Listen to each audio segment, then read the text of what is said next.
আসসালামু আলাইকুম বন্ধুরা, দেখুন আমাদের অবশেষে অনেক সাধনার পরে আমরা একটা মধু নিয়েছি, মোট 3 কেজি। এই যে আমার এখানে পুরো ডিটেলস দেওয়া আছে, ডিটেলস অনুযায়ী এখানে চলে আসছে। এবং দেখুন আজকে আমরা এটা খুলবো, এটা দেখবো। দাঁড়ান আমরা পুরোটা দেখাই।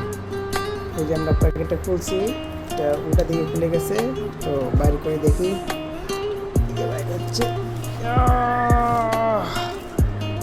অনেক ওজন, 3 কেজি মধু। আমি এর আগে কখনো এত বড় মধুর বোতলও দেখিনি, প্যাকেটও দেখিনি। তো দেখেন এই 3 কেজি মধু, এই 3 কেজি মধু দেখছেন, নাটোর। তো ওই যে যেভাবে দেওয়া হয় সেটা এইভাবে মধুটা পাইছি, সেমভাবে পাইছি। আলহামদুলিল্লাহ, আমরা মধুটা যেভাবে অর্ডার দিয়েছি সেভাবে পেয়েছি। তো অনেক সুন্দর মধু। আমি এর আগে দেখিনি, অনেক ওজন, 3 কেজি তো অনেক বেশি ওজন করতেছে। মধুটা অর্ডার দেবেন, সবাই খাবেন। সবাই ভালো থাকবেন, আল্লাহ হাফেজ।